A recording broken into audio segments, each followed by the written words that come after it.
भक्तों, 2 नवंबर 2025 देवउठनी एकादशी के दिन पूजा पाठ व्रत भले ही मत करना, लेकिन साल की सबसे बड़ी एकादशी देवउठनी एकादशी पर यह एक गुप्त चीज बिना किसी को बताएं चुपचाप जरूर खा लेना।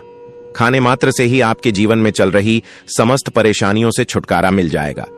आपके जीवन में जो भी समस्याएं चल रही हैं, धन को लेकर या फिर किसी कारोबार को लेकर, वह हमेशा के लिए समाप्त हो जाएंगे और आपके घर में श्री हरि विष्णु और माता लक्ष्मी की कृपा से इतनी धन दौलत आएगी, इस संभाल नहीं पाओगे। आने वाली 7 पूछते भी बैठे बैठे खाएंगे, पीढ़ी दर पीढ़ी करेंगे। रूपों पैसों पर राज बैंक बैलेंस बढ़ता चला जाएगा, वह कभी खत्म होने का नाम नहीं लेगा। आपके घर में जो भी दोष हो, पितृदोष, राहु दोष, काल सर्प दोष, सब हमेशा के लिए दूर हो जाएगा। देखिए भक्तों, बात ऐसी है कि हमारा काम तो है सिर्फ सही सलाह देने का। हम तो केवल सलाह ही दे सकते हैं।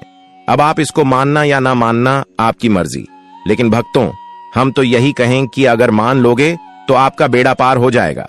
भक्तों, 2 नवंबर को पढ़ने वाली एकादशी, यूं कहें कि देवउठनी एकादशी, बहुत ही विशेष और फलदायी मानी जाती है, क्योंकि इस दिन व्रत और पूजा करने के साथ साथ यह एक गुप्त चीज खाने मात्र से जीवन में चल रही समस्त परेशानियों से छुटकारा मिल जाता है।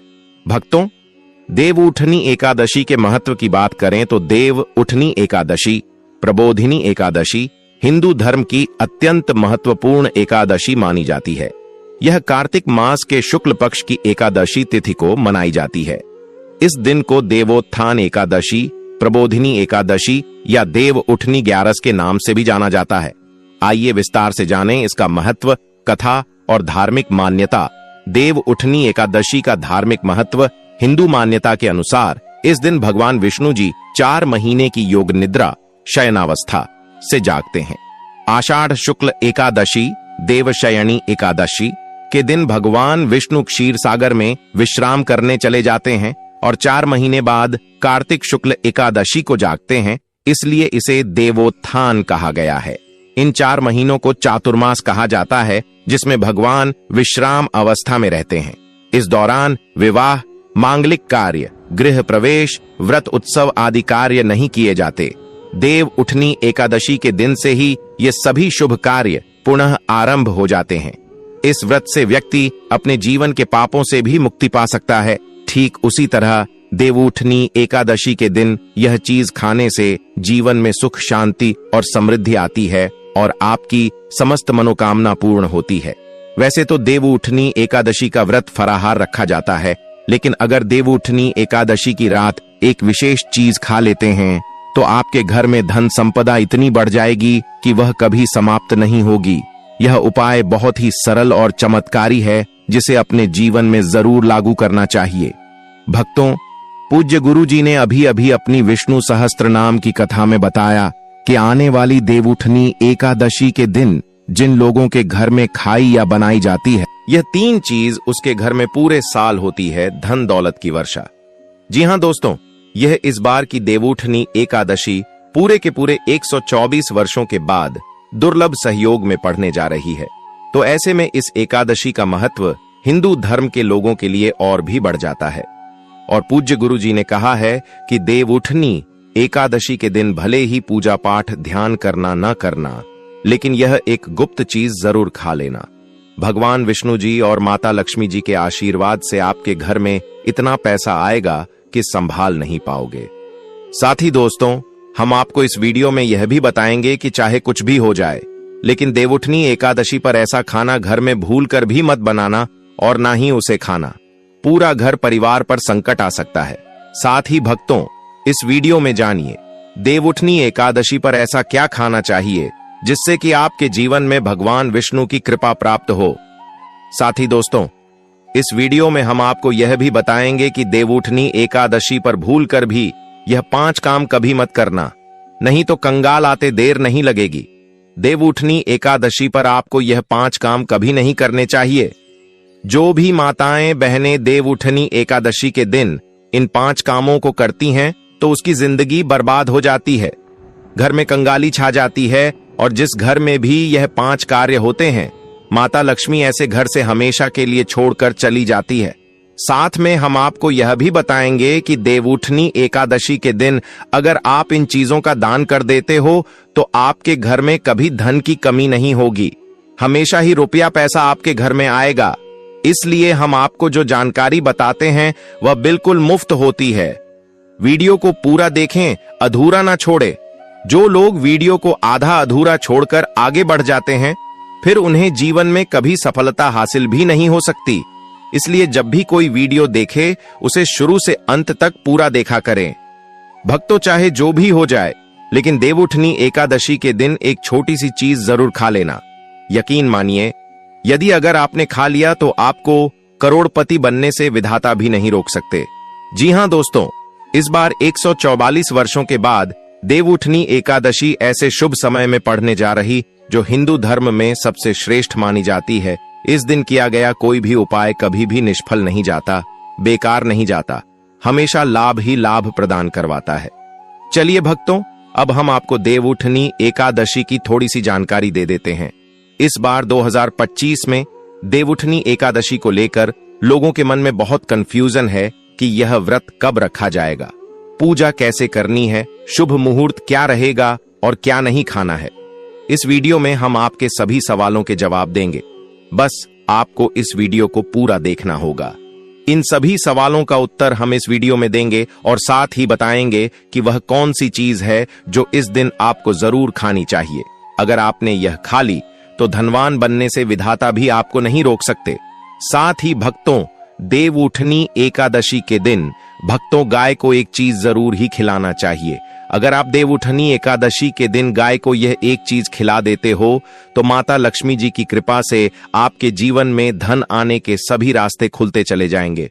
भक्तों, चलिए पहले हम आपको बता देते हैं कि देवउठनी एकादशी की सही डेट टाइम क्या है, फिर हम आपको बड़ी बड़ी से सभी जानकारी बताते हुए चलेंगे और यह भी बताएंगे कि वह कौन सी चीज है जो हमें देवउठनी एकादशी दिन जरूर ही खा लेनी चाहिए। और भक्तों, साथ में हम आपको बताएंगे कि इस दिन एक चीज भूलकर भी नहीं खानी चाहिए।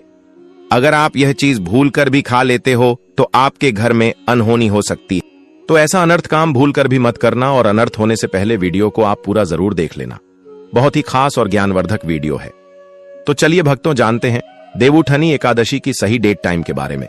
लेकिन दोस्तों, उससे पहले आपसे हाथ जोड़कर एक रिक्वेस्ट करते हैं कि अगर आप इस चैनल पर नए हैं तो चैनल को सब्सक्राइब करके वीडियो को एक लाइक जरूर करें। साथ ही आप अपनी राशि को कमेंट बॉक्स में जरूर डाल दें, क्योंकि हम राशि से जुड़ा भाग्य भी बताते हैं और भाग में चल रही परेशानियों को तत्काल दूर करने के लिए आसान से आसान उपाय कभी बताते हैं। प्रिय भक्तों, इस वर्ष देवउठनी एकादशी 2025 का पवित्र पर्व 2 नवंबर 2025 रविवार के दिन मनाया जाएगा। यह एकादशी कार्तिक मास के शुक्ल पक्ष की एकादशी तिथि को आती है, जिसे देव प्रबोधिनी एकादशी या देवोत्थान एकादशी भी कहा जाता है। इस दिन भगवान श्री हरि विष्णु योग निद्रा से जागृत होकर सृष्टि के सभी शुभ कार्यों का संचालन पुनः आरंभ करते हैं। एकादशी तिथि का प्रारंभ 1 नवंबर 2025 को प्रातः 9 बजे 11 मिनट से एकादशी तिथि का समापन 2 नवंबर 2025 को प्रातः 7 बजे 21 मिनट पर होगा। चूंकि सूर्योदय के समय एकादशी तिथि विद्यमान रहेगी, इसलिए व्रत पूजा और उपासना 2 नवंबर रविवार को ही की जाएगी। यही दिन शास्त्रों के अनुसार सर्वश्रेष्ठ व्रत तिथि मानी गई है। पूजा का शुभ मुहूर्त 2 नवंबर 2025 रविवार देवउठनी एकादशी के दिन प्रातःकाल स्नान के बाद स्वच्छ वस्त्र पहने भगवान श्रीहरि विष्णु और तुलसी माता का पूजन करें। पूजन का श्रेष्ठ समय प्रातः 6:15 से 8:45 बजे तक रहेगा। इस समय पूजा, संकल्प, तुलसी विवाह, दीपदान और हरिनाम संकीर्तन करना अत्यंत शुभ फलदायी होता है। दशमी तिथि की जानकारी, व्रत की तैयारी। व्रत के एक दिन पूर्व यानी 1 नवंबर 2025 शनिवार को दशमी तिथि रहेगी। यह तिथि प्रातः 9:11 बजे तक रहेगी। दशमी के दिन शाम से ही लहसुन, प्याज, मांसाहार, मदिरा, चावल, मसूर दाल आदि का त्याग करें। केवल एक समय सात्विक भोजन करें और मन, वाणी, कर्म से संयम रखें। यही दशमी से प्रारंभ हुआ नियम आपको व्रत में पूर्ण सफलता देता है। व्रत पारण, व्रत खोलने का मुहूर्त देवउठनी एकादशी का व्रत द्वादशी तिथि में खोला जाता है। इस वर्ष द्वादशी तिथि 3 नवंबर 2025 सोमवार को रहेगी। पारण का शुभ समय सुबह 7:30 से 9:30 बजे तक उत्तम रहेगा। इस समय तुलसी दल से भगवान विष्णु का जलाभिषेक करें, प्रसाद अर्पित करें, ब्राह्मण या किसी जरूरतमंद को दान दें और फिर व्रत खोलें। देवउठनी एकादशी की पूजा विधि बहुत ही सरल और पवित्र मानी जाती है। इस दिन प्रातः ब्रह्म मुहूर्त में उठकर स्नान कर लें और घर के मंदिर या पूजा स्थान को स्वच्छ करें। इसके बाद भगवान विष्णु और तुलसी माता की मूर्ति या चित्र को साफ जल से स्नान कराकर पीले वस्त्र पहनाएं। पूजा स्थान पर दीपक जलाए, फूल, धूप, अक्षत, रोली, चंदन और नैवेद्य अर्पित करें। भगवान विष्णु को तुलसी दल और शुद्ध जल चढ़ाते हुए एयूएम नमो भगवते वासुदेवाय मंत्र का जाप करें। फिर शंख घंटी बजाकर भगवान को जगाने के लिए यह मंत्र बोले, एयूएम सुप्ते त्वयि जगन्नाथे जगत सुप्तम भवेदिदम उद्धृत्य तु जगन्नाथ पुनर्जागरणम कुरु। इससे भगवान विष्णु की योग निद्रा समाप्त मानी जाती है। इसके बाद तुलसी माता और शालिग्राम भगवान का प्रतीकात्मक विवाह करें, मंगल गीत गाएं, आरती करें और भगवान से परिवार की सुख शांति, धन समृद्धि और मोक्ष की कामना करें। व्रती दिन भर उपवास रखे, संध्या समय फिर आरती पूजन करे और अगले दिन द्वादशी के शुभ मुहूर्त में व्रत का पारण करे। दोस्तों, आगे बढ़ने से पहले आपसे रिक्वेस्ट करते हैं कि वीडियो को लाइक जरूर करें और कमेंट बॉक्स में ओम नारायण नमः अवश्य लिखना, जिससे कि माता लक्ष्मी की कृपा सदैव आप और आपके परिवार पर बनी रहे। तो दोस्तों, अब जानते हैं देवउठनी एकादशी पर ऐसे जो आपको जरूर आपकी जीवन में सभी चीज आपके मन मुताबिक हो, आपके अनुकूल हो, पुत्र की प्राप्ति हो, संतान का मंगल हो, संतान के जीवन में कभी कोई परेशानी ना आए। इसलिए हर एक माता पिता को इसे एक विशेष चीज का सेवन देवउठनी एकादशी के दिन जरूर कर लेना चाहिए। साथ ही कुछ ऐसी चीज भी हैं जो आपके घर में देवउठनी एकादशी पर भूलकर भी नहीं बननी चाहिए। उनके बारे में दोस्तों की देवउठनी एकादशी की पूजा और प्रसाद में आप अंगूर अवश्य लेकर आए, क्योंकि अंगूर माता लक्ष्मी जी को बेहद प्रिय है और भगवान श्री हरि विष्णु जी को 5 प्रकार के फल, जिसमें केला, अंगूर, आम, पपीता, नारियल शामिल है, अर्पित करने चाहिए। आप अपने मां के अनुसार फल लाइन, लेकिन अंगूर, केला, पपीता अवश्य होना चाहिए। पर यदि किसी कारणवश आप इनमें से कोई भी फल अर्पित न कर पाए तो मिश्री या किशमिश का भी भोग भगवान को लगा सकते हैं, क्योंकि जगत के पालनहार भगवान श्री लक्ष्मी नारायण आपके सच्चे भाव, प्रेम एवं भक्ति को देखते हैं। आप कोई भी 5 रंग के फल ले सकते हैं, परंतु इस बात का आप विशेष तौर पर ध्यान रखें कि भगवान श्री हरि विष्णु जी को और माता लक्ष्मी को नाशपाती हमें कभी भी नहीं चढ़ाने चाहिए। इससे धन का नाश होता है, क्योंकि इस फल के नाम से ही अर्थ निकलता है नाश करने वाला फल। नाशपाती शास्त्रों के अनुसार जो व्यक्ति किसी भी शुभ दिन, खास करके देवउठनी एकादशी पर अंगूर यह किशमिश खा लेता है, उसके जीवन में कभी धन की कमी नहीं होती। देवउठनी एकादशी के दिन अंगूर में साक्षात माता लक्ष्मी का आशीर्वाद विद्यमान होता है, माता लक्ष्मी का आशीर्वाद होता है। इसलिए दोस्तों, आप अंगूर अवश्य खा लें। साथ ही साथ श्री हरि विष्णु जी को देवउठनी एकादशी पर गन्ना अवश्य अर्पित करें। यह बहुत ही शुभ और मंगलकारी माना जाता है। पर यदि आपको इस समय गन्ना ना मिले तो आप गुड़ और चने की दाल का भोग भी भगवान श्री हरि विष्णु को अर्पित कर सकते हैं। साथ ही साथ यदि गणना अथवा गुण इस दिन आप खा लेते हैं तो आपके जीवन में कभी भी धन की कमी हो ही नहीं सकती। देवउठनी एकादशी के दिन माता लक्ष्मी को 5 रंग की मिठाइयां अवश्य अर्पित करें। साथ ही इस दिन माता लक्ष्मी को मखाने जरूर चढ़ाने चाहिए। जिस तरह मां लक्ष्मी की उत्पत्ति समुद्र से हुई थी, उसी तरह मखाने की उत्पत्ति भी जल से हुई थी। मखाने भी कमल के पौधे से मिलते हैं। धर्मशास्त्रों के अनुसार कमल के फूल और मखाने को बहुत ही शुभ माना जाता है। आप तौर पर मखाने की खीर बनाकर श्री लक्ष्मी नारायण को अर्पित करने से घर में धन धान्य के भंडार भरे रहते हैं। देवउठनी एकादशी की पूजा में भगवान गणेश को जो भी व्यक्ति दूर्वा घास अर्पित करता है तो उसे कोई भी गरीब नहीं बन सकता। ऐसा व्यक्ति स्वयं ही धनी हो जाता है। इस दिन प्रसाद के रूप में दूर्वा घास अवश्य लाना चाहिए और पूरे परिवार को खिलाएं। भगवान गणेश की कृपा हमेशा आपके परिवार पर बनी रहेगी। जो व्यक्ति देवउठनी एकादशी के दिन माता लक्ष्मी को खीर अर्पित करता है तो उसकी कुंडली के सभी ग्रह नक्षत्र उसके अनुकूल हो जाते हैं। उसे धनी होने से कोई भी नहीं रोक सकता। माता रानी को अर्पित करके प्रसाद स्वरूप में पूरे परिवार को यह जरूर खिलाएं, इससे बंद किस्मत के ताले भी खुल जाते हैं। धन संपन्नता ऐश्वर्य उसके जीवन में हमेशा वास करते हैं। आपके आशीर्वाद देती है। माता बड़ी प्रसन्न हो जाती है। भक्तों, शास्त्रों में बताया जाता है कि देवउठनी एकादशी के दिन में सीताफल जरूर खाना चाहिए। सीताफल खाने से 10 ऐसी बीमारियां हैं जो खत्म हो जाती है। माना जाता है देवउठनी एकादशी के दिनों में सीताफल का घर में प्रवेश होना बाद ही शुभ माना गया है, क्योंकि इसमें माता पिता का आशीर्वाद मिला हुआ होता है। माना जाता है भगवान राम के वनवास के दौरान माता सीता ने यही फल खाया था। देवउठनी एकादशी के दौरान उसे दुखों का सामना नहीं करना पड़ता। सीताफल आपको जरूर खाना चाहिए। माता पिता प्रसन्न होती है और आशीर्वाद देती है। लेकिन याद रहे, जब देवउठनी एकादशी बुधवार के दिन पड़ जाए तो बैंगन की सब्जी मत खाना, पाप लगेगा। बंद जूस नहीं पीना चाहिए, तो याद रखें उसमें नमक ना डालें, नहीं तो व्रत टूट जाएगा। साथ ही साथ जूस में बर्फ भी नहीं डालनी चाहिए। फलों का सदा जूस हम पीने से व्रत सफल होता है। देवउठनी एकादशी पर वह ऐसी कौन सी चीज है जो घर में कभी नहीं बननी चाहिए, नहीं तो पूरा घर बर्बाद हो जाएगा। किसी भी व्यक्ति को ऐसा खाना नहीं खाना चाहिए। ऐसा खाना घर में बनने पर माता लक्ष्मी घर का त्याग कर देती है। भगवान श्री हरि विष्णु क्रोधित हो जाते हैं और पितृ देवता भी आपसे प्रसन्न नहीं होते। इसलिए शास्त्रों के अनुसार देवउठनी एकादशी पर क्या नहीं खाना चाहिए दोस्तों? लहसुन प्याज का खाना कभी भी हमें देवउठनी एकादशी के दिन नहीं खाना चाहिए, क्योंकि इस दिन भगवान श्री हरि विष्णु और माता लक्ष्मी की पूजा का विधान है। और इस बार की देवउठनी एकादशी के दिन कुल 22 तरीके के शुभ मांगलिक योग बन रहे हैं। इसलिए दोस्तों, प्याज का खाना खाता है उसके घर में हमेशा राहु केतु का वास हो जाता है। साथ ही साथ पितृदोष घर में आ जाता है।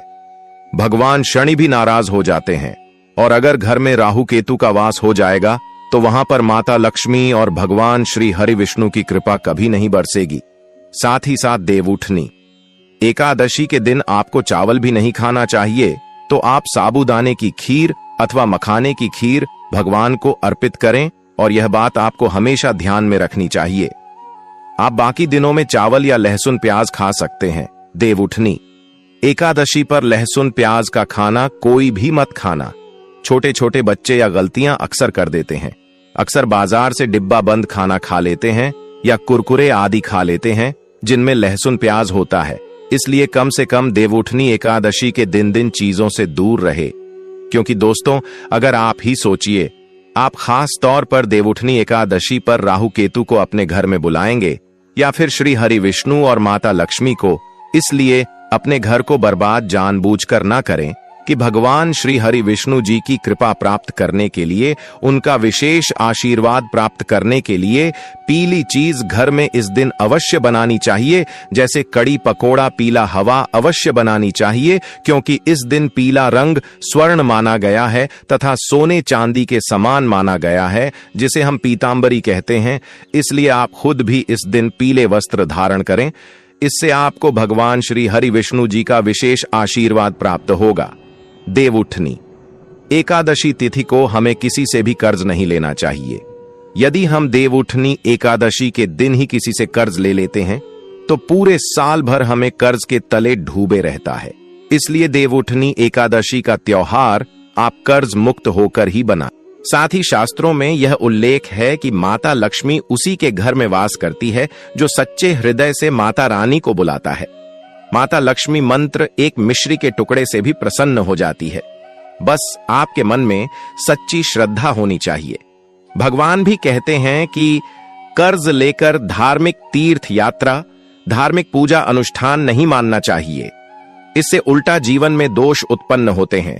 तो आपकी कोई भी मनोकामना हो, चाहे धन संबंधी हो, चाहे संतान से जुड़ी हो, आपकी हर एक मनोकामना भगवान श्री हरि विष्णु पूर्ण कर देंगे। आपको कौन सी गलतियां कभी नहीं करनी चाहिए?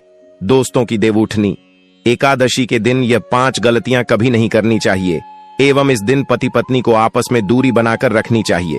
लहसुन प्याज का खाना नहीं खाना चाहिए। सुहागिन महिलाओं को बाल नहीं धोने चाहिए, इसलिए एक दिन पहले ही अपने बालों को धो लें।